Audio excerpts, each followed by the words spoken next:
Hello അസ്സലാമു അലൈക്കും. എന്താ എല്ലാവരുടെയും വിശേഷം? ഞാനിവിടെ സുഖമായിരിക്കുന്നു.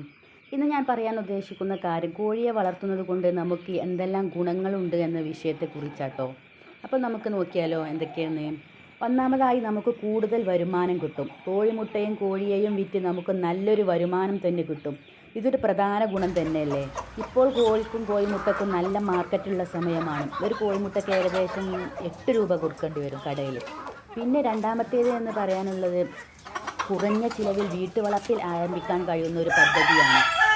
വലിയ മുതൽ മുടക്കിൻ്റെ ആവശ്യമൊന്നുമില്ലാത്ത ഒരു നല്ലൊരു ബിസിനസ്സാട്ടോ കോഴി വളർത്തൽ. പിന്നെ മൂന്നാമത്തേത് എന്ന് പറയുന്നത് വേഗത്തിൽ ലാഭം ലഭിക്കും. ബ്രോയിലർ കോഴിയാണെങ്കിൽ 6-8 ആഴ്ചക്കുള്ളിലും മുട്ടക്കോഴികളാണെങ്കിൽ സ്ഥിരമായി മുട്ടയും കിട്ടുമല്ലോ നമുക്ക്. അത് നല്ലൊരു കാര്യമല്ലേ. പിന്നെ നാലാമത്തേത് എന്ന് പറയുന്നത് നല്ല പോഷകാഹാരം ലഭിക്കും. നമ്മൾക്ക് നമ്മുടെ മക്കൾക്കും നല്ല ഹെൽത്തി ആയിട്ടുള്ള മുട്ടയും ഇറച്ചിയും കഴിച്ചൂടെ. കടയിൽ നിന്നും വാങ്ങുന്ന മുട്ടയേക്കാൾ എത്രയോ ഗുണമേന്മയുള്ള മുട്ടയല്ലേ നമ്മളെ വീട്ടിൽ വളർത്തുന്ന കോഴികളുടെ മുട്ട. പിന്നെ കോഴിയിറച്ചിയുടെ കാര്യം പറയുകയാണെങ്കിൽ നാടൻ കോഴികളെക്കാളും അത്ര വലിയ ഫലം ലഭിക്കുന്ന ഇറച്ചി കോഴി ഏതാ ഉള്ളത്. പിന്നെ അഞ്ചാമത്തേത് എന്ന് പറയുന്നത് വീട്ടമ്മമാർക്കുള്ള നല്ലൊരു തൊഴിൽ അവസരം തന്നെ കേട്ടോ. നമ്മുടെ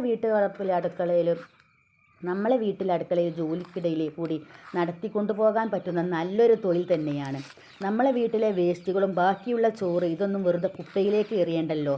ഇത് കൊടുത്ത് തന്നെ അവരെ നല്ല രീതിയിൽ നമുക്ക് വളർത്തിയെടുക്കാൻ പറ്റും. പിന്നെ ആറാമത്തേത് എന്ന് പറയുന്നത് നല്ല ജൈവവളം ലഭിക്കും. ഇതൊരു പ്രധാന ഘടകം തന്നെ കേട്ടോ. കാരണം നമ്മളെ വീട്ടിലുള്ള പച്ചക്കറികൾക്കും ഫലവൃക്ഷ തൈകൾക്കൊക്കെ നമ്മളെ വീട്ടിൽ നിന്ന് തന്നെ നല്ല ജൈവവളം ലഭിക്കല്ലേ. നമ്മൾ നഴ്സറികളിൽ നിന്നൊക്കെ പോയി ഒന്ന് വളം വാങ്ങുകയാണെങ്കിൽ അതിൽ നല്ല വിലയും കൊടുക്കണം. വില കൊടുത്താൽ മാത്രം പോരാ. ഒരു ചാക്ക് വളം എടുക്കുകയാണെങ്കിൽ അതിൻ്റെ പകുതി മണലായിരിക്കും. ഇത് പറയാനുള്ള കാരണം എനിക്ക് അനുഭവം ഉണ്ടായിട്ടാട്ടോ. നമ്മളെ അടുത്തുള്ള ഒരു നഴ്സറിയിൽ നിന്നും വാങ്ങിയിരുന്നു. അപ്പോൾ ഇതാണ് അവസ്ഥ. അപ്പോൾ ഏറ്റവും നല്ല വളം എന്ന് പറയുന്നത് നമ്മുടെ വീട്ടിൽ എന്തെങ്കിലും ഒരു ജീവികളുണ്ടെങ്കിൽ അവരുടെ വളം എടുക്കുന്നത് തന്നെയല്ലേ.